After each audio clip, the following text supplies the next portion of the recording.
On today's DNVR Nuggets podcast, we're going to talk about the free agents who are still available that would make sense for Denver. We'll go through the list of the main ones, say yes or no.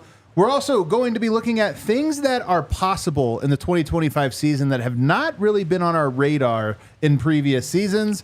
And then lastly, Christian Braun. What's an optimistic and pessimistic outcome for him in this upcoming season? All on the other side.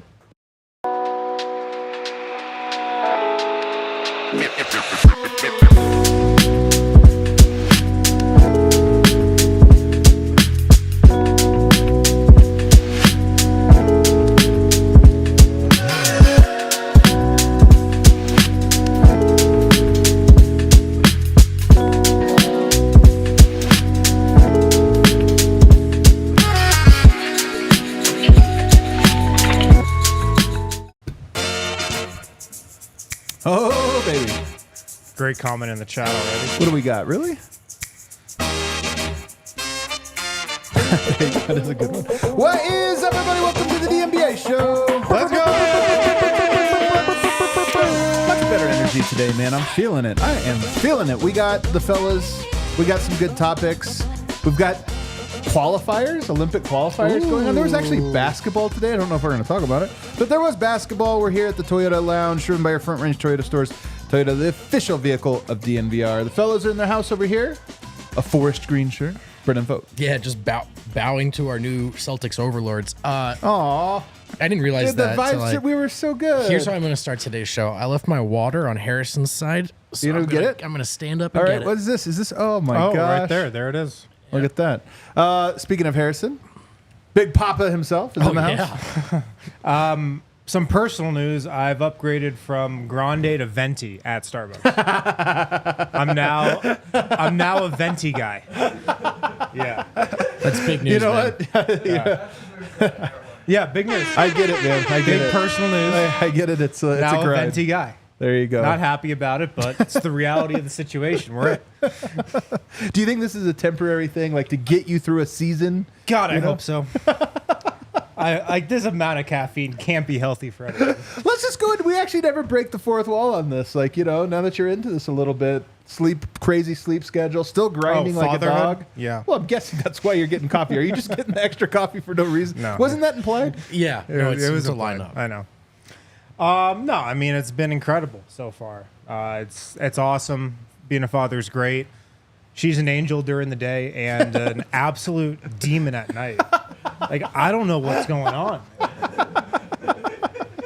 Like she will sleep anywhere. Yeah.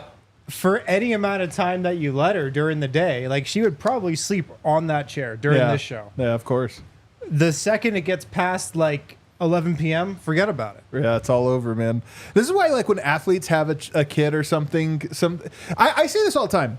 Guys will go through a slump or whatever, and people will try to figure it out. But you'll know a story behind the scenes about something Sure. that's not allowed to be shared, like a personal matter. Sometimes it's as simple as, they just had a kid. You're like, man, why is he in a slump? Oh, well, because he's a venti coffee guy now. Yeah, I mean, have I looked up how much it costs for a night nurse? Yeah. that was a quick browse on the internet. Well, That's she's not going to happen. she's been having meltdowns at night, you would say? Meltdowns? It's not just like Just say yeah. Okay. Has she been having meltdowns? at Sure. night? Yes. Yeah, Yeah. meltdowns. Use your kid for well, content. as a segue, Nuggets Twitter has been having a meltdown of their own over the last 24 hours, or really 48 hours. And, I get it, man. I honestly can't blame them for it. I think that the Nuggets are entering a phase that is different than any phase that they have been on. Even if I personally am not as doom and gloom as I think the average, or even certainly not the worst, but the most vocal, but of the average Nuggets fan, I certainly feel less comfortable and certain about the Nuggets right now than probably at any point since Purgatory. Yeah. So really over the last 2 years. So I get it, but at the same time, I will say my first comment on the show, it's been an interesting 24 hours online, man. People very, very mad. Well, the Nuggets are. I spoke with someone in the team on the team yesterday, and they were saying that it's the first time in a while that the Nuggets have had to get better. Right? It's Yeah. like they were kind of felt like maybe something inevitable was coming. Right. Everyone felt comfortable with the plan, even if they fell short. Let's stay the course. And with then you win, then you fall short, and everyone around you gets better. Right. And so there's a sense now, from some of the folks internally, and I'm sure externally with all of the fans of, like, man, we need to. Plan A looked so great for so long. Right. And now it's kind of a bit about plans B and C right now. And I think that's a weird place to be, just shortly removed from the greatest run in team history. Turbulence and a plane crash, I imagine, feel the same for a period. You know what I mean? Like, the first 5 seconds of a plane crash probably just feel like turbulence. And I think that that's a little bit of what it is when you go through a moment like this. I mean, the Nuggets, if you could draw out what the Jokic era looks like, drafted in 2014, comes over in 15, and it's a straight line up almost. I mean, yes, the Murray injury happened that created a bit of a pause, that purgatory period, but it's mostly been a linear climb. And then the championship. And this last year's a little bit of a down. You lose Bruce Brown. They don't make it to the conference finals. And then this year, it just feels like, from a roster construction, another point down. And so, like I said, it feels like, is this turbulence? Is this you get to the top, and then it's just kind of like this? You kind of go up and down, and you have up years and down years, and things change. Or is this like, no, man, this is like a trend that now is going to continue in equal measure? And I think that's part of the freak out, at least, for the Nuggets. And then I just don't think they trust the vision, honestly, of Calvin Booth. I don't think he has communicated or sold the fan base on a vision that they agree with. I think he's tried and been pretty clear about his vision. I agree. But it's clearly one that people don't believe in. Well, that's what I mean. That's why I say I don't think they have sold him on it. I honestly don't know if he cares. Like, I think he just goes, but Right. You can definitely see the vision. You know what his plan is. But I mean, it's a tough sell coming off a year that they just came off of. Right. I mean, it's tough to keep going on that vision and to sell people on it when that's what happened. And even at Ball Arena yesterday, there wasn't like a feeling or a sense of like, oh, we're back. It was kind of like an uneasy feeling of like, oh, see what happens this summer. Yeah. See what happens. Like, well, I don't know. Yeah. It wasn't like a championship feeling to me. And there are people that are very good at exuding confidence and, I should put my trust in this guy when they don't deserve it. Like, there's people that are just really, really good at that. And there are people that are bad at doing that even when they have a good vision. And then, of course, everybody in between. Where we are right now, it's unclear, but certainly the part that is clear is that part of it. There doesn't seem to be this, like, we're rallying around the thing, and we all know where this is going, and we have it. No, there's little conflicts and civil wars, I think, in the organization, in the fandom, online certainly, because of slight differences of opinion, not actually slight, massive and fundamental differences of opinion on how to go forward. The funny thing is, I don't know how encouraging it would be if Booth was already zagging, because, like it or not, it's like a president at the start of their term being like, this is going to take, maybe 2 terms to come to fruition. And then year 2, everyone hates the plan. Right. And we're like, scrap it. It's a long-term plan. And I'm not saying I love it, by the way, because I feel like they could have and should have kept KCP. But it's a long-term plan, and he's not going to deviate this early. Right. I don't think Calvin Booth is shocked by anything that's occurred in the last calendar I don't year. think he's shocked, and I think he's very clear and confident about the vision going forward. Like, I don't think his confidence has been shaken at all. But I do think they're deviating slightly from their plan. How so? Russell Westbrook? Yeah. Play over Jalen Pickett in year 2? Well, as I have said, a big man to play, over whoever it might be in the front court. That one to a lesser extent, but I think that one to a lesser Russell extent. Westbrook, like, signing this veteran, point guard to play 25 minutes a night this year, I don't think that's what they envisioned like a couple years ago at this point when they were at the draft last year. Right.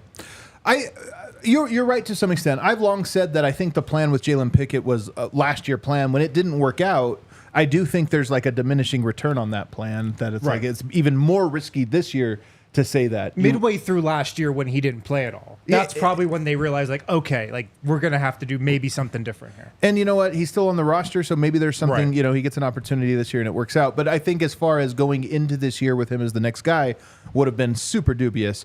I want to bring up this one, though, because I think this is the central thing about what you think. And by the way, I want to make it clear. Feel how you want to feel about this. Think how you want to think. Nobody really knows how this is going to play out. And so if you do feel doom and gloom, I don't blame you. Like this is a moment of uneasiness that is less clear, at least to me personally, it's less clear than previous off seasons have been. So I'm by no means trying to say that you're wrong in feeling that way. One thing I'll say, though, one of the central questions, and I think it really paints how you feel about this, is this all about the Kroenkes being cheap? And I think that one is even a tough one to answer, to be honest with you. Avoiding, I know the number one reason the Nuggets feel that they would not want to go into the second apron, and it is for flexibility. And I know a lot of people will say, yeah, but flexibility, I mean, never makes moves like that. So what is the point? I think it is this season is much more likely to see a trade. And I would say, even if you just said the next 2 seasons, one of the things that's different about this season more than any others is it feels like the Nuggets could change directions in a major way. Not a KCP, which is already a major enough move, but I never thought they would trade Jamal Murray. I never thought they would trade Michael Porter or Aaron Gordon or any of those guys. Whereas this is a year that feels like that's at least on the table if something were to come up. I think part of that is Calvin Booth probably would be more willing to take a swing on something like that. But also, when you get to this point, the question is, how do we stay here? And the answer might end up being that a Murray is traded for, for a superstar player. I don't think they're just doing that to reset the deck. But you could foresee a world where there was like, you know, a Luka or something of that nature that became available and they tried to pounce on it. And I think that is why, like, can you imagine a world where Denver could not trade for Luka? He really wants to come to Denver, and you couldn't do it because of a second apron. And I honestly think Denver thinks that way. I think Denver looks at it and says, what's really important is Yoke. Everything else is in it. There's a second tier and a third one. And I think the idea of going into that's the main motivating factor. But I also think that I understand why people think the Kroenkes are cheap, and I'm not 100% sold that this move isn't at least partially motivated by their cheapness. Yeah, I mean, it is possible for them to retain KCP and keep AG around in the future. They could do that. Yeah. Whether it's wise, prudent, realistic, whatever, but they could do that. They could. I think the only reason that it's not kind of easy to point to that is it almost just sounds like this is just how Booth sees it. Yeah. You know? I actually think that's reason number one. Personally, I think it is he believes in what this is. Not meant as blind defense of ownership that I think quite possibly could be cheap. But it's just that I think Calvin Booth simply looks at the situation and goes, yeah, Christian will be fine. Yeah. Christian will be fine. Yeah. I whether think you agree or it. not. Yeah. I think like the biggest reason they didn't go into the second apron is because that's what the front office thought was the best option for the team. Flexibility, maneuverability, the roster they have, all of that come together. Like at the end of season presser, Josh Kroenke, Calvin Booth said they weren't scared to go into the second apron. So either like maybe they were lying, I don't know. But I kind of take them at their word a little bit there. And I think if the front office thought the best thing for the team was to do that, they would have sold ownership on that vision, and that's what would have happened. Like that's what I keep coming back to. I just think they thought the best path forward is what happened and what they did. I will say that this Nuggets team was built, though, by the time these negotiations were taking place between owners. And this is the one thing I'll say about the Kroenkes. I do think they love the second apron. Because I do think in most of the league's future, this will serve them nicely as an excuse of, well, we don't go over this number. There's a number that's almost an effective hard cap, and we always get to stay under it. There is something where at this very moment it hurts them, but if you just look at the Kroenkes' ownership of 15 years of the Denver Nuggets, maybe twice ever would they have wanted to go above the second apron. And this happens to be one of the times where I think it probably would have been smart. So my thing about the Kroenkes being cheap is I don't think that they send a message to the GM. I think the GM believes in this vision, and this is the direction you want to go. Motivation number one. Yep. Flexibility I agree. in the future. Motivation number two. The cheapness part of it, I personally don't believe. That doesn't mean the Kroenkes aren't cheap. I think they voted for this rule because they're cheap. But I think the rule hurting them this year is more about their belief in a different direction. Yeah. Whether if Calvin Booth sat there in whatever meeting they had and was like, the best thing for us to do for now, for the next couple of years, for Nikola Jokic's prime, is to go into the second apron this year. That's the best thing to do. Here's why. I feel like that's what would have happened. Yeah. I feel like they would have gone into the second apron. Yeah. And not telling anyone that you have to love it. you can certainly disagree with Calvin Booth. I just do think that that's the way it happened. Yeah. So there you go. That's kind of how I feel. I'm definitely uneasy about it. I expect it's weird. We keep waiting on some of these deals that we anticipate to happen, and who knows with this new free agency? Not even just Denver, across the NBA, we're waiting for deals to drop, and they're not dropping. So I guess it'll go into this holiday weekend, but. We've previewed a lot of what we think will happen, so we'll go a different direction today. On the other side, I want to talk about some other things that could happen this year that are different than anything we've experienced so far. Guys, check out Indeed. We're driven by the search for better. When it comes to hiring, the best way to search for a candidate isn't to search at all. Don't search, match. You can do that with Indeed. If you need to hire, you need Indeed. Indeed, if you don't know, it's your matching and hiring platform with over 350 million global monthly visitors, according to Indeed data, and a matching engine that helps you find quality candidates fast. You can ditch the busy work, finding candidates for jobs, finding people to hire. It's a really tiring process. It's stressful, it's strenuous. Indeed can make it a lot easier. You can use Indeed for scheduling, screening, and messaging, so you can connect with candidates faster. And Indeed doesn't just help you hire faster. 93% of employees agree Indeed delivers the highest quality matches compared to other job sites, according to recent Indeed surveys. So if you're a listener of this show, you can get a $75 sponsored job credit to get your jobs more visibility at Indeed.com/AllCity. Just go to Indeed.com/AllCity right now. Support our show by saying that you heard about Indeed on this podcast, on the DNVR Nuggets podcast. Indeed.com/AllCity. You can get a $75 sponsored job credit to get your jobs more visibility if you're hiring. Indeed.com/AllCity. Terms and conditions apply. Need to hire. You need Indeed. BetterHelp can make it easier to work on the issues that are keeping you up at night, whether they're about yourself or your relationship. A common misconception about relationships is that they have to be easy to be right. Not everything that's good in life is easy, folks, and sometimes the best ones happen when both people put in the work to make them great. Therapy can be a great place to work through the challenges you face in all of your relationships, or just internally. There's a lot you might need to talk about. You don't have to go through any of it alone. And I think most people who have tried talk therapy feel like there was some utility there, some value there. I know I'm one of them. So do consider BetterHelp. Become your own soulmate, whether you're looking for one or not. Visit BetterHelp.com/DNVR today to get 10% off your first month. That's BetterHelp, HELP.com/DNVR.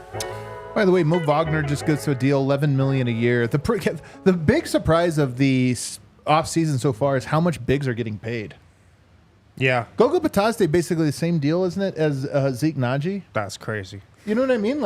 And it's just the centers, man, have gone for a lot of money. Some of the names that were thrown around as potential suitors ended up getting 4 times more than what Denver could have offered anyway. So Drummond, $5 million. Drummond, $5 million. I mean, Drummond's. You're an anti-Drummond guy. I'm pretty anti-Drummond, man. You know where Drummond is best? Drummond is best when your main center gets hurt and he has to fill in for 4 games. Because I don't think he's a good backup, but he is almost a good replace that, and that team isn't ready, and all of a sudden he grabs 19 boards. But it lasts for 2, 3, maybe 4 games, and then it's all right, now he's just teams know what they're doing here. By the way, did you guys see the Slovenia loss today? Got blown out by Croatia. Yeah, who's on that Croatian tuned team? in for that game just to watch Slovenia, nothing else. Yeah, is that all? No other reason I'd be tuned in just to watch Slovenia. Hazonia was pretty good. They had my total attention. Hazonia was pretty good there. Zubats was really good. Someone played well in that Saric game. had a triple-double. That's what I was pretty interesting. Don't drive up his value. So let's talk about things that are possible this year, things that are just possible. The Nuggets have skated by kind of easy, honestly, to this point, without too many crazy distractions. I'm going to say the first thing this year that I think is more possible than it has ever been, and that is that Michael Malone gets fired. Whoa. Yeah. I don't think he gets fired in the middle of the season, guys. I'm not saying that this will happen. But I think this is the first year you could walk in and say, is Michael Malone on the hot seat? And we just know, okay, maybe there's been... I do think it can be overstated, some of the schism between front office and coach. But nonetheless, it's clearly like, you think about that. And I think this is a year where it's like if the Nuggets start poorly or are not playing the way that, ownership and front office wants, that would be a conversation that will hang over the season, I think. I don't know if we're there. We're not there. Hold on. To be clear, we aren't there. But I'm saying this year, that's a possibility that has not existed before. I've never thought Malone was going to get fired in a season. In an off season, maybe, but never in a season. Sure. Yeah. I mean, I think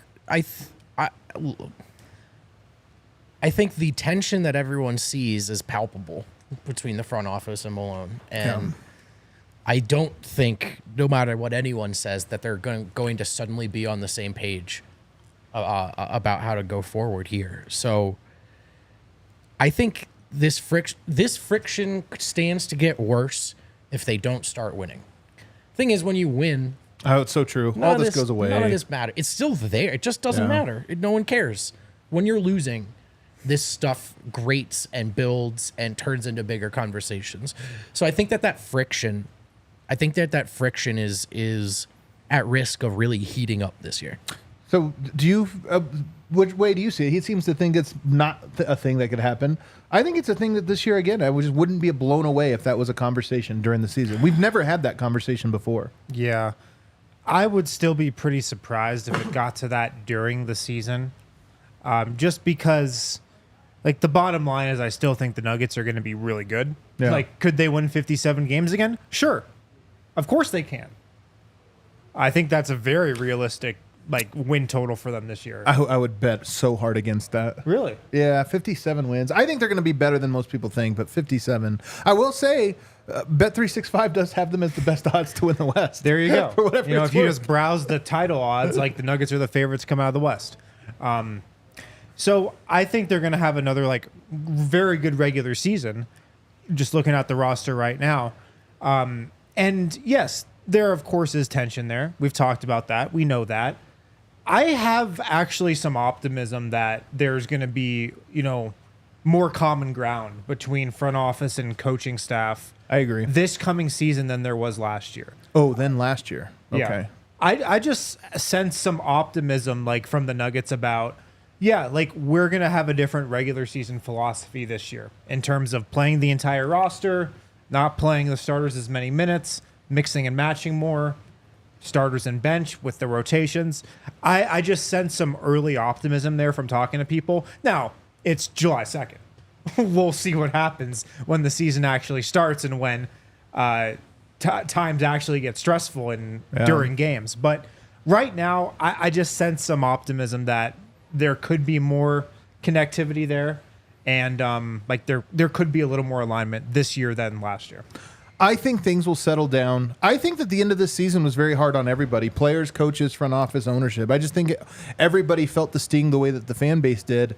And so I think there's tensions that are high now. But I do agree with you that you get into camp, you get around guys, and those things kind of melt away. And then to your point, if they win, then things are great. I'm just saying that this is not a conversation that I think was even on the radar. To me, now it's on the radar, albeit very far out. But I do see it. I even say you said 57 wins. I put on here Nuggets fighting for home court. Now, I think they would. If you told me of what I expect the roster to shake out as, I would be I think I'm in the 52 win range. Yeah. That's probably where I would land. Yeah, me too. But the thing is 52 wins, especially if you make major moves, you have a new starter, which you haven't had for 2 years in a row. Does that mean a slower start? I could see a world where Denver spent some time this year as the 8, 7, 6 seed, because you think about how bunched up everything is. I could see it where you get to a point on Christmas where it's they're in the 7 seed and they've been there the whole year. and they have to make a late season push or something to get over there. I mean, we've been so used the last couple of years to being number 1, 2, or 3, early on and just holding that spot. But I could see this being a year where it's a little bit different. And I don't think that'd be the worst thing in the world. Probably not. I think the Nuggets want to become a process over results type of team. Yeah. And last year they were total results. And what I mean by that is we're going to play our guys as much as we want. Like, we're going to fight through injuries. We're going to do all that. We're going to go for the number 1 seed late in the season, not thinking about the bigger picture. And going back to what I just said earlier about maybe more alignment between front office and coaching staff. Like, if the Nuggets have a Miami Heat type of regular season, look, they're not going to be in the play-in. They don't want that. But if they could be a 4 seed, maybe even a 5 seed, and have the starters expend 70% of the energy that they expended last year, I think they would take that. Yeah. Yeah, I mean, it's a good time to remind ourselves how high the floor is when you have Jokic on the team. Yeah. It's just, I think people forget. I mean, even when worst case scenarios happened, Murray and Porter, and then others. That's true. Missing 2. Actually, the 2 main scorers. Then there was one year, too, where then, like, at the end, then Monte goes down and Will. Remember that? Like, and they still win 50 games. I mean, the floor is going to, and even last year, man, if you didn't love the offseason, they go into the end, and no one loves the way the postseason ended. They won 57 games. Their winning games shouldn't be too big of a problem. Without a catastrophic injury, the floor is way higher than people think. Yeah, like, it's nowhere near play-in, man. Even if the West got better, they're going to win games. Right. I mean, I think the questions are about, like, the tighter margins at the playoffs and the best of the best. By the way, I don't mean that the Nuggets are going to be an 8 seed or 7 seed. I just mean that there's a chance that they don't get off to a super hot start. Like, they've had a lot of hot starts, through this era. Like, where it's like, okay, that 8-0 start or 7-0 start propelled you. I just wouldn't be surprised if this one was a little bit more. If you bring in some new pieces, especially maybe some volatile ones. Just if you have a different starting lineup. Starting lineup alone, although there's going to be some growing pains there. Well, Christian Braun did play 22 minutes last year with the starters. Only so 22, huh? It's the craziest stat you could throw. Have you seen their net rating, though? I've heard it's good. Look up the net rating, That's though. Jokic and Christian Braun, not just that with the starters. I looked at the net rating for Christian Braun and the starters. What was night. it, those 22 minutes? Got a little excited, not going to lie. 22 minutes, baby. Give it to me. It was a what good is it? 22 plus minutes. 100? I think it was like a 34 net rating. Yeah, plus 34, baby. Plus 34. In 22 minutes, that means they were God. like plus 1, plus 4 or something. Crushed it. Jokic unhappy I put on here, and this is the thing, like, this is more outside noise than real noise. But I do, like, you already start seeing that. My mentions have only been, Jokic is going to ask out. He's going to ask out. He's going to ask out. I don't actually think he is. And like I said, I think things will be good. But I do think that those are just, again, conversations that have never followed. Like, you think about LeBron James and all of the attention, some of this he brings on himself. But his teams all the time, like, every player that plays with LeBron has to be in trade rumors all year long. Just has to be. Even his son. That would be a good one. Part of the job, man. Part of the job. Get used to it, buddy. Sorry.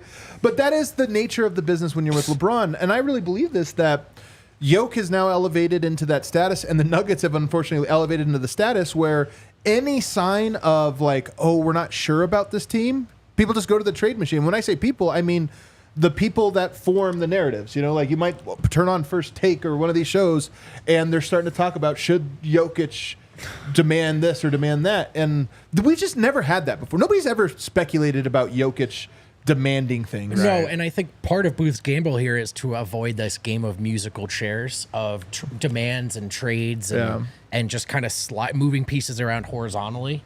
And he's hoping that something sustainable can grow in its place there.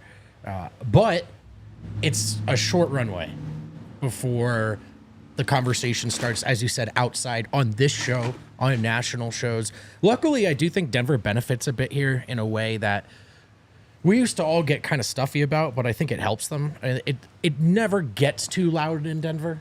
It just doesn't. But even if there's as much basis for a should Jokic ask out or whatever, they're just not going to lead SportsCenter with that. So that's actually an advantage, I think, in times like these, that you really don't even have to hear the noise too much. But there's a little bit of, it's a short runway. If it doesn't look like any of these guys are good enough, I mean, I think the fan base, as we know, is pretty much already there. A lot of them. They're ready to start having conversations about what it takes to take advantage of what's left of the prime. Trade Jokic, that we're talking about? I'm just saying that not trade Jokic, would like Jokic's level of content becoming a topic of conversation. I think. I mean, on the Hoop Collective, they're already saying this. They're already like, well, Jokic gonna just like. It's Look, like, guys, if the Nuggets are in the play-in in December, yeah, it's probably going to come up. I feel like national talking heads have refused that conversation in the past, just because it's a waste of time with Nikola Jokic. Yeah. He's really just the one superstar that, even if you're ESPN, you can't convince yourself to do a segment on that. Right. Yeah, totally. Because like it's just so unbelievable. You can convince yourself that Luka would demand a trade. Right. That Jokic, you just can't convince yourself of that. But look, they've had a little instability this summer, losing KCP. You've got that narrative. If they get off to a rough start during the regular season, yeah, I think it could come up. But my thing with Nikola Jokic has always been, I think he's happiest and most at peace if the Nuggets are playing the right way. And they could be playing the right way in the 5 or 6 seed. Yeah. And he'll be perfectly happy. So I think that's what is most important. The last one here, which is kind of a double-edged sword. I think this is a year, just like Giannis experienced after 2022, where people are so hungry to move on from him being the best player in the world. I personally think he might not have the MVP distraction this year. I just think the default might be like he would have to like triple earn it to be able to get it. And so, but again, that's the one to me that I go, that might actually be the nicest part of this season. Maybe. For the first time in 5 seasons, he just might be 3rd or 4th in MVP voting in a way that's like he's on the close. Do you think that was really a distraction last year, though? This last year, no, because they were coming off the championship. Right. That's the difference. This year, they're not, and so you don't have that in your back because pocket. last year it was like he could win it. He's the reigning he's the best player in the world, the reigning NBA champ. He deserves it. But this year, if you start to be like he's the leader for a 4th one, and he's coming off that, people will just start that conversation. It'll feel a lot more like 2022. I think we might be a lot back to much closer to the place where no one really talks about Denver at all. Yeah, it could be. And this is beautiful. By the way, I don't want to say Hunter hunted, but please don't. That's the place where we live. That's It'd actually be great. That's the place where the team lives. If you get Westbrook, that ain't true. They certainly didn't take and run with the favorites, best team in the world narrative. Did not sit very well with them. But I think just winning 53 games again, but no one talks about Denver all year. I feel like we're back. That'd be great. What if the less distractions and nobody talking about the Nuggets actually propels Jokic to have his best season ever and win another MVP? the less attention, the team loves that. You know, they play into that and they play better. It could be honestly, in a weird way, it could be great for that. Just being a little bit outside the radar and outside the conversation. Who knows? All right, let's take a break. Let's take a look at some other free agents. Of course, think we know who the leaders candidates are. We've talked about Westbrook, but there's some other guys. Maybe that falls through. Maybe there's other guys. We'll talk about those guys and how they would fit in Denver. Toyota is the official vehicle of DNVR. We're chilling here in the Toyota Lounge. You guys hanging out in the Toyota chat. Thanks for hanging out as always during the show. Trucks have always been a part of Toyota's DNA, and they got a lot more than trucks too. SUVs, tons of 4-wheel drive options, 17 of those 4-wheel drive and all-wheel drive, 16 different hybrid vehicles to choose from, like Tundra iForce Max Hybrid. They've got SUVs, trucks, cars, whatever it might be. Toyota has you covered. Smooth rides through the city with the RAV4 and the Grand Highlander. You can check out their 2024 Tacoma if you're going up to the mountains. Maybe the iconic 2024 Land Cruiser. Make sure to visit your Front Range Toyota stores at a location near you.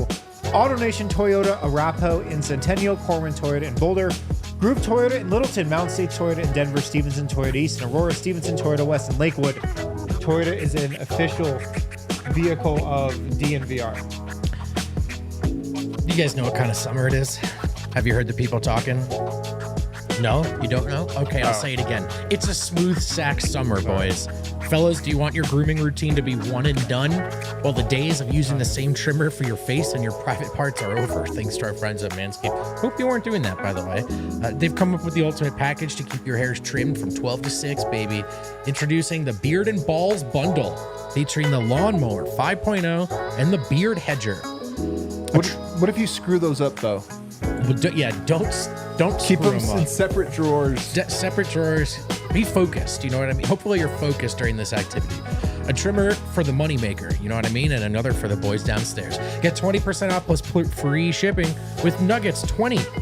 That's right. You can get 20% off plus free shipping with Nuggets 20 at manscaped.com. 20% off plus free shipping. What a treat. Take care of yourself, guys. And God, don't use the wrong tools for the job. This is one job you want to be getting right. You know what I mean? Check out Manscaped. Use code Nuggets20. Also at Bet365, we don't do ordinary. Right now at Bet365, use the code DNVR365 when you sign up. Deposit $10. Choose between two offers. You can use that QR code right there on the screen. Bet and get offer. Place a bet of $5 or more. Get $150 in bonus bets. Or a first bet safety net offer. Place a bet up to $1,000. If your qualifying bet loses, you receive a match refund in bonus bets. Tons of stuff to bet on with Bet365. You should have Olympic odds up when that's going. I can't wait to bet on basketball in the Olympics. I'm going to be absolutely locked into that. Oh, yeah. You probably know who I'm betting. Croatia. That's Sleeper. I don't even know. Is Croatia in the Olympics? I'm just trying to. They're trying to qualify.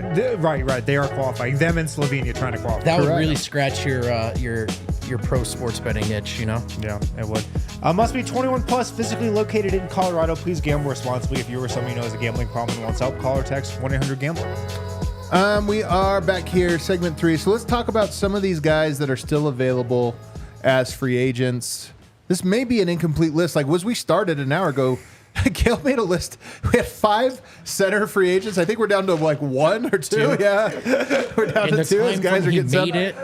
Fritz, we made the graphic an hour ago. Let's go to the PG list here. Let's go to point guards. Tyus Jones, Markelle Fultz, Kyle Lowry, Patrick Beverly. Why did you just say Kyle Lowry like that? Kyle Lowry. Kyle Lowry. What do we think of this crop of guys? I'll be honest, man. Markelle Fultz. Would he be like worth a risk on this? No. All I mean, right. he's a good defender. He's long. The Nuggets need somebody who can put the ball in the basket at point guard, backup point guard, man. They You think do. that you do? That's what you think? Yeah, I do.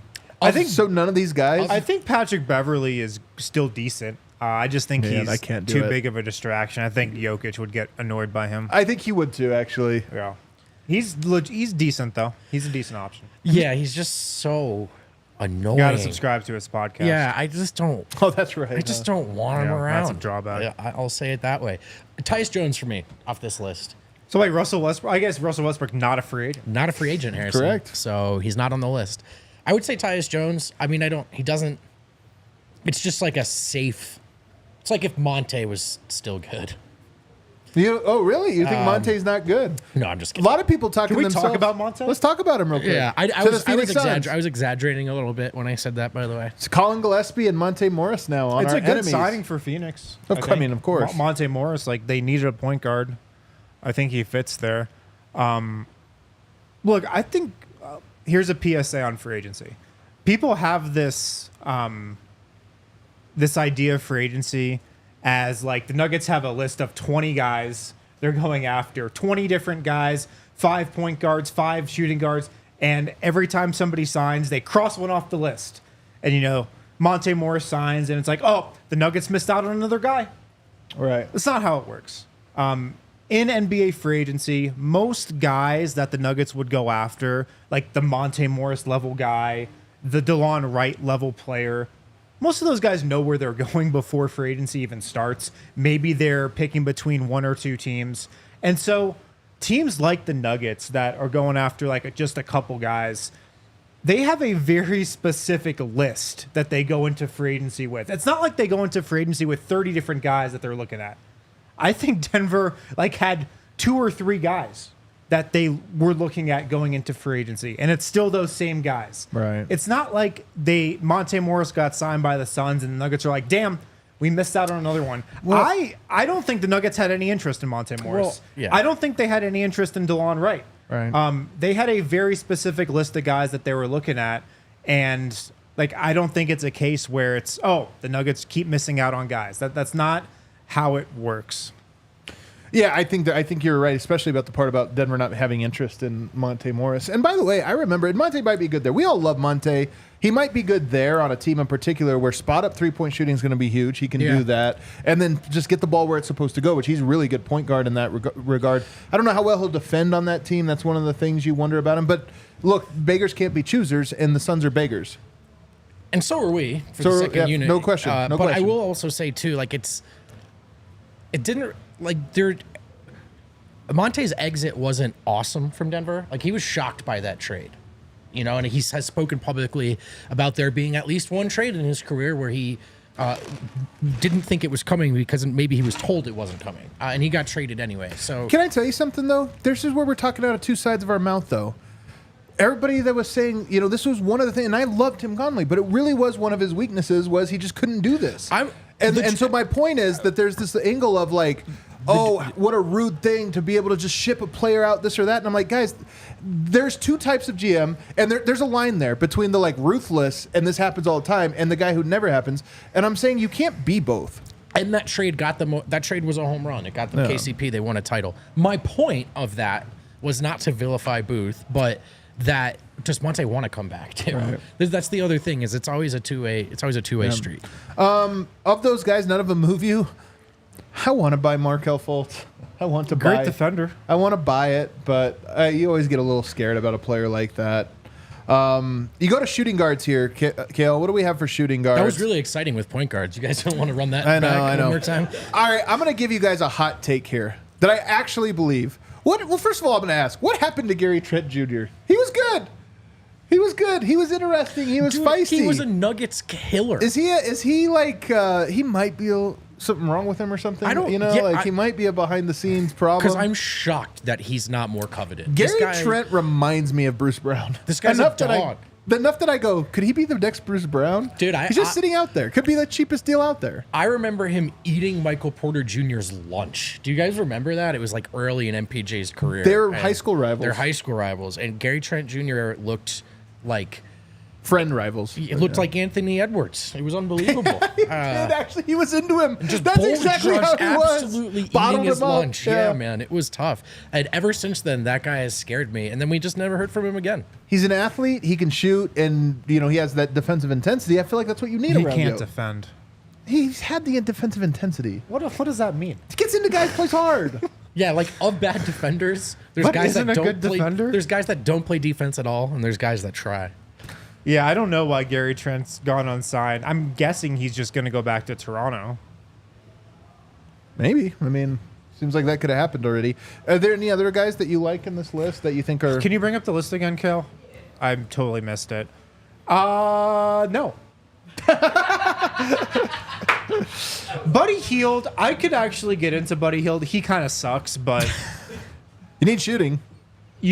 Shooting would be nice. Just get a guy out there to launch some threes. He was pretty bad in Philadelphia. Yeah. The second half of last season when they got him. But he'd probably get a little Nikola Jokic bump. I could talk myself into Buddy Hield. Small forwards. Let's go to small forwards here. It is highlighted by DeMar DeRozan, Cody Martin, Sadiq Bey, and then a couple options that probably aren't options. I feel like this show has had a quiet crush on the Martin twins for a while. I feel like we liked them. Was it Cody Martin that was the one that was the free agent? I don't know. I thought it was Caleb. Oh, really? Sorry. No. I thought it was Caleb. I thought Let's it was Caleb. look it up. Yeah, I think it's Caleb. But either way, I don't think that he's getting... I mean, that's going to be a guy that I think ends up signing a little bit more money. Well, kind of like some of the guys we just looked at, Hield and Gary Trent Jr. DeMar DeRozan, Sadiq Bey. I mean, it's really Sadiq Bey. If we're talking realistic expectations here, it's Sadiq Bey. So? Yeah. Another shooter. I'd be cool with Sadiq Bey. Really? On a minimum? What's he doing, though, here? Shooting. Okay. Standing in the corner and shooting. I can't believe we put this one together on power forwards. I don't know why we added LeBron James to the list. This is my bad, Kale. It's not Kale. It's me. I'm the one that did this. Well, he is technically a free agent. He is technically a free agent. We can go out and get him. That would be pretty awesome. Miles Bridges, Kyle Anderson, Tarian Prince, Yeah, I and like this Precious LeBron Achua. James fella. I know. I can't believe What was the point? Because I went to the site that had the like top guys, and then pasted them, and then Followed by Miles Bridges. Yeah. Sick. Torian Prince is probably the name here that somebody looks I like at. Precious Achua. I think he's good. Would you take him in Denver? Absolutely. The Precious Achua market though is like way higher than this, man. Like you think about Goga Batazde and what he got. Well, you have LeBron James on this list. I mean, I'm just going off the list here. No. You give me a list, I go. I have off a lot of jobs here, you guys. I have a lot of jobs. Also, no to Miles Bridges. I'm just getting Was that. Kyle Anderson on that list? Yeah, he was. I like Kyle Anderson. Denver could use honestly that type of player. I don't think you're getting him though. I just don't think that has happened. Yeah, But that's not going to happen. Sure. Though. And then the center market here is interesting. This is the one where everything got deleted because This is we another had great graphic. Messi, Metu, and Dario Saric. And one power forward. It just kind of shows you that there's not really a ton of great options. This remaining. can't be the extent of the available centers. The available centers list, man. Who else is there? I mean, Tillman just got scooped up. Mo Wagner just got teamed up. James Wiseman, man. Can you imagine if Denver's plan was Wiseman? Was that Indiana that took that? I think flyer? it was, yeah. I think the Nuggets had a conversation about Wiseman. Oh my God, that would have ruined me. That would have been rough. That one would have honestly ruined me if they would have gotten Wiseman. I think they chose right. If they would have gotten Wiseman, they would have literally followed in the footsteps of every team that won a title and then ruined it. Yes. The Warriors, the Lakers, the Bucks. Yes, and then also, do you want to get sad? How much worse have the backup center options been in the last No, he's been worse. Years? Honestly, he's been worse. I'm not even kidding. He's been worse. I'm not saying I want him. I'm just saying. Here are some other available Consider backup everything. centers. What do you got? Daniel Tice, Oh, yeah, Cody he's your Zeller, boy. Tristan Thompson, JaVale McGee, Boban, Omer Yurtseven, Thomas Bryant. Thomas Bryant, let's do it. Can you imagine? There are a bunch. Can you of imagine others, any too. of those guys? I mean, DeAndre Jordan. Those guys are all, with the exception of Tice. Those guys are all DeAndre Jordans. Like Jay Huff still out there. those guys are all DeAndre Jordans. Like if you brought in a JaVale McGee, he's here to be the DeAndre Jordan role. You don't bring him in to be above it. So I say all that to say, Westbrook maybe doesn't sound so bad after you go through the kind of the list. I actually am talking myself into it. No, I think you're in a place now where it's first of all, it's following Reggie Jackson. If it plays out the way we theorize, it would be on a minimum. Yeah. And you're out of routes to make yourself to like improve this roster. So this is, to me, when everything was perfect on this team, or virtually perfect, and people are like, let's add Westbrook.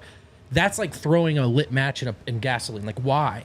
But I just think the situation has changed now, where you're like, the risk reward, I think, is pretty low at that point, or especially compared to other choices. So I just think it's at this point, yeah, man. I mean, we're down to bottom of the barrel options. I think that's how they looked at point guard in free agency. Like, I think they wanted to kind of go high reward potentially, like the Monte Morrises, the Tyus Joneses, the DeLon Wrights. I don't think the Nuggets were interested in any of those guys. I think they were like, oh, Russell Westbrook, like that could actually do something. Like, I think if Chris Paul was available, that's a guy the Nuggets would have had interest in as well. Like higher reward guys than just a Monte. Yeah. All right, let's take a break. On the other side, I want to talk about Christian Braun. And as he is the guy now that moves into the spotlight, likely moving into the starting lineup, what's the upside and downside for him in this year 3? I got some takes. I got some takes as well. Oh, we have no break. That's right. Kale reminds me, Thanks and I for always sticking forget. around. All right, Christian Braun moving into the starting lineup. I've identified a couple of things. The very first thing is, what does he shoot from 3? You think about it, might clog up the offense a little bit to guys not guarding him that closely or what have you, but that also means that he would get wide open shots. I think he shot 39% from 3 this year. I don't think it's crazy he could shoot that on volume or even 40%. given that he's going to be guarded, probably given space, given that he's going to be playing with starters, playing with Nikola Jokic. In fact, would you know that, I was going to say, playing with Jokic, he shot 40% playing with Jokic last year, 39.6%. That's pretty good. It's possible. The shooting, yeah. I mean, I think...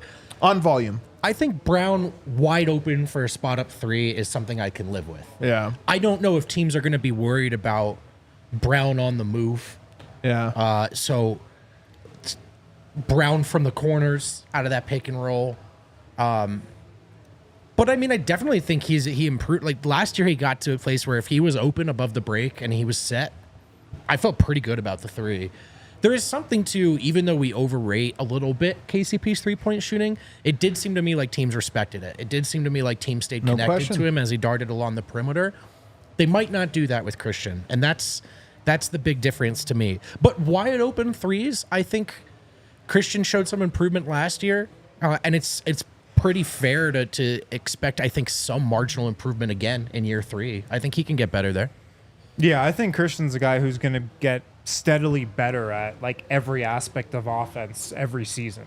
Like I feel like he's a very by the book type of guy and like linear in his improvement. Like I feel like he's going to get better as a shooter, better as a driver, better as a finisher, better as a passer. Yeah, hopefully. Like every aspect of offense for him, I don't think he's ever going to take these massive leaps. Yeah. But I think steadily he's going to get better at everything offensively, little by little, every season. What about this one, which is one I'm buying, by the way. I think he could shoot really well next year. I just do. I don't think he'll shoot at the mid-range. I think there'll be other weaknesses in the offensive game. He'll be at the 3 or at the rim. But I foresee a world where he actually has a surprisingly effective year shooting the basketball.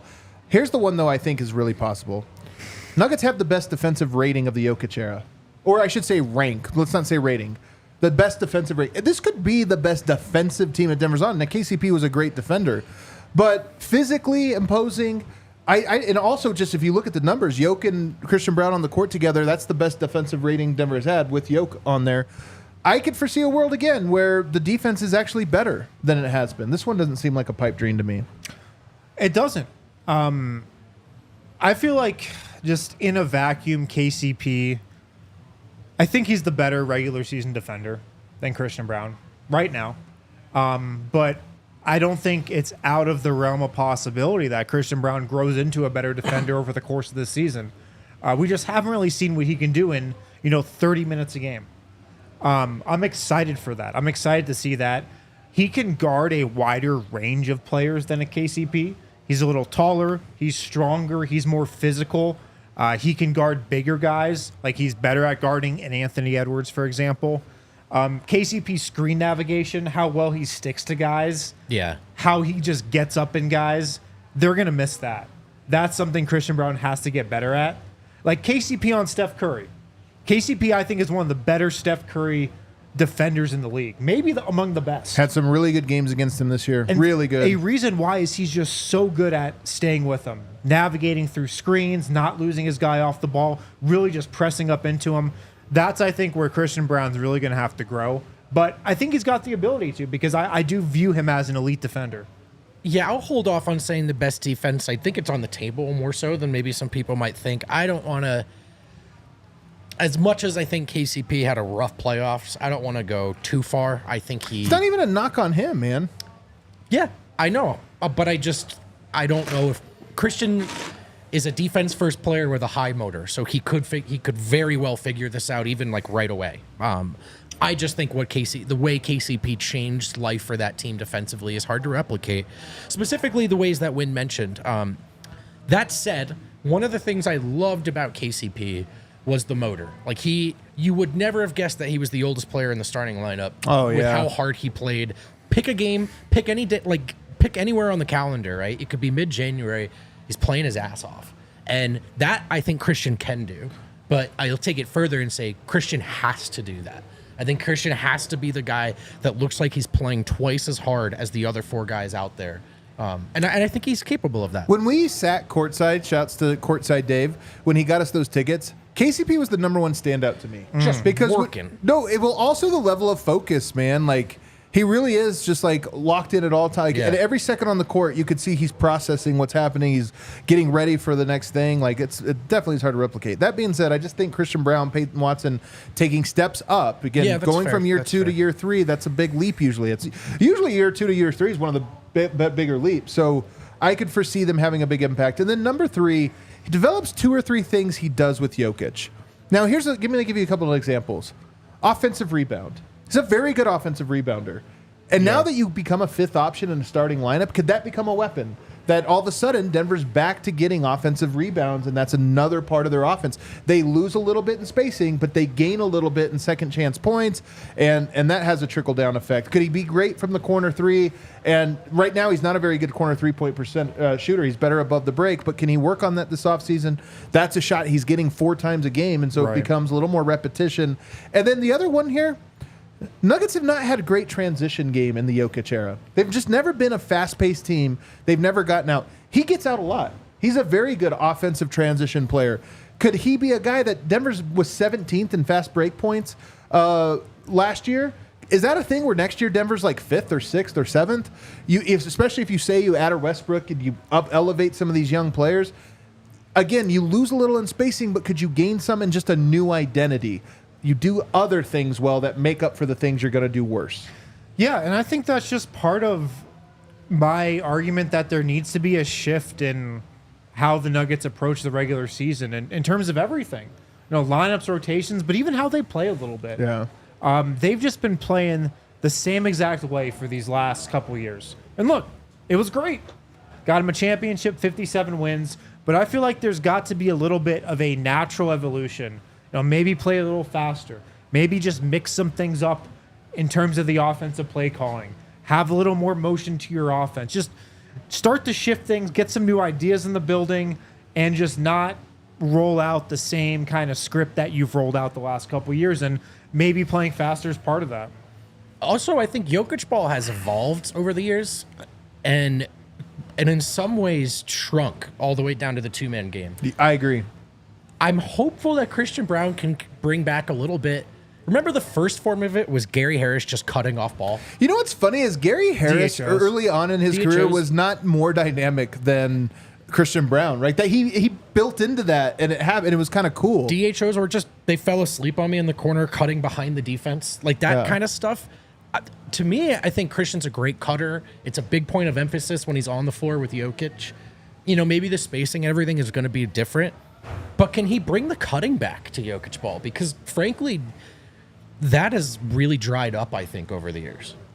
I think, I just don't think it's that crazy to talk yourself into Christian Braun in particular. Forget the bench pieces are obviously can be chaos. But Christian Braun brings things to the team that KCP did not. He lacks some of the things that KCP brought to the team. So there is some give and take, but offensive rebounding is a big thing to me. Transition play is a big thing to me. And I think he might be a guy that can bring those. And if he can make his threes, in particular from the corner, the offense might not take as big of a step back as I think a lot of people are worried about. The pessimistic part of the season, last year was an outlier shooting. He actually just really struggles, and it affects the way teams guard him. Yeah. I think you start there. If he has a year where he shoots 30% from 3 over the first 2 months or something like that, it's like, okay, you're shooting guard who can't shoot, labeled as that would be really tough. Well, and combine that with the fact that he's playing a lot of minutes with Aaron Gordon. Right. And now maybe you have 2 shooters in the starting lineup that the defense doesn't respect. That's my biggest fear. Totally. Going from KCP to Christian Braun. It's offensively and in terms of specifically shooting. Like if Christian Braun goes through a really cold spell, a really dry spell from 3, and Aaron Gordon, he's never like a 40% guy. If he goes through a cold spell as well, what's that going to do to the offense? What's that going to do to the spacing? How's that going to throw the Nuggets off? That's probably my biggest fear. Yeah, that's a really good... The spacing was my first concern. And I do think people are right to point out that Pope's championship year shooting was I don't want to say outlier, but it was a career year. Like he hasn't always been a lockdown shooter, and maybe Christian Braun's numbers are better than people think last year, but... No, of course. Yeah, it's very... The 31% almost seems more likely than 40, even though he was way closer to 40. Even though he was way close. But there is something to... It's also... our defense is just okay with it. Like he does shoot 38, 39%, but no one cares. Like you get to the playoffs and teams are like, yeah, take it, man. Like it's right. Oh, that's another thing. Yeah. Like, so how you shoot and how defenses guard you are two different conversations. And as brilliant as Jokic is, you do want to optimize spacing around him. So that's the concern. Another one for me is why I don't think that this is one of KCP's headliner strengths. There was a little bit of secondary ball handling in the bag, and a little bit. I don't think Christian has that per se, and I do think that this team, as it stands, has a stunning lack of ball handling outside of the point guard position. Yeah, that can definitely be a part of it too. The offense just getting even more stagnant because there's fewer guys. Like we all remember when Torrey Craig was on the lineup and Yoke would turn his body and see him. No thanks. And then I'd be like, well, I guess I got to go back to the same guy again. So. I don't think we'll get there with Christian. I don't think that with Christian. He's not as he's a better player than Torrey offensively. Yeah, but not.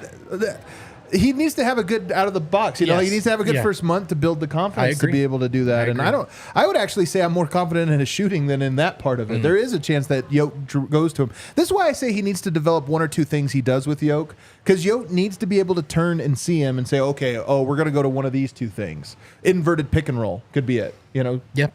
Something of that nature. Yeah, I could see him in Yoke having a good DHO game like Gary Harris had in like 2016, 2017 with him. Simplified, man. Gets the ball on the DHO, going to his right hand. Christian's strong enough where he should be able to overpower a lot of his matchups right to the rim. Remember how good Gary was at just putting it at his hand and going up? Like he had those big hands. That'd be great to see something like that.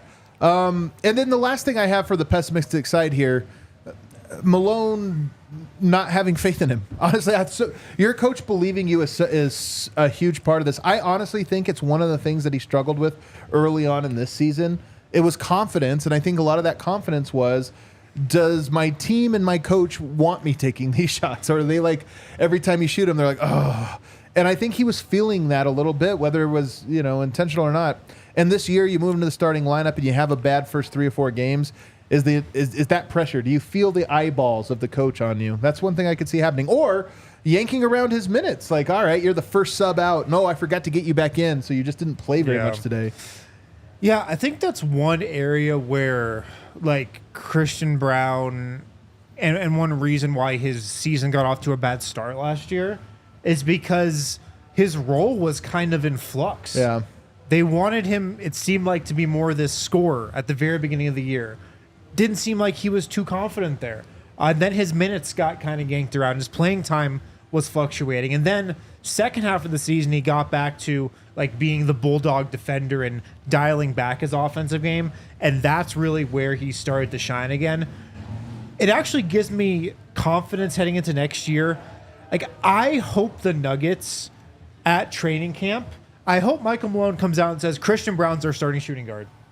I hope he gives him that confidence right out of the gate. This is his job. He's got it. He's earned it. And we're going to let him run with it. I hope there's no indecision there. I hope there's no position battle there. Yeah. And I hope that gives Christian some confidence. Like, okay, this is my role. This is how much I'm going to play. This is what's being asked of me in the starting 5. And I think that can be a good thing for him. And if you have Russell Westbrook, that's an easy guy to steal minutes, right? Like that's I don't want any. If they do get Russell Westbrook, I don't want any conversation about is Russell Westbrook the starting shooting guard. But I don't want any of that. But forget it. But that's what I was going to say. It doesn't even have to be with the starter. It could just be like you get into it, and all of a sudden Westbrook's playing 29 minutes a game, and Christian Braun's at 16. If it helps, it'll be in place of Mike. So it does help. It actually didn't help. Let's get to some super chats here before we get out the door. Ulysses Ventura, bring Cousins back. I think that ship has sailed, brother. How about, I love it. Astray. I think there is a legit... How about Dwight Howard? That's what I was trying to think of. There it is, yeah. He's photoshopping himself everywhere. Astray, I think there's a legit chance if we fire Malone, we upset Jokic. How badly, I'm unsure of. But I don't think Malone's firing is a convo to be having. Okay. I think people think the players love Malone a little bit more than they actually do. That's just me. Yeah. Gonna keep that one for a minute. Finkelstein? Is it Stein or Steen? Fellow Serb Tristan Vucevic for center. That the K in there throws me off. I don't think he's an option. but he's flashed. Okay. And we'll close with Jay. Oh, a beautiful sentimental note. Enjoy a coffee, Wind, or add to the Night Nurse Pipe Dream Fund. Thanks for all the content on No Sleep. Thank you, Jay. Appreciate that one. All right, everybody, that does it for today. I am begging the Nuggets to make some moves so we no longer have to keep speculating about some of this stuff. I'm hopeful. I don't want to go back to the free agent center list tomorrow. It's just There's no list. I don't want to go back to it again. There's You know not what much I of a do? list left. We might not even talk basketball tomorrow if nothing happens. Who knows? All right, that does it for the show. Thanks to all the sickos that hung around. Hit that like button on the way out. See you tomorrow.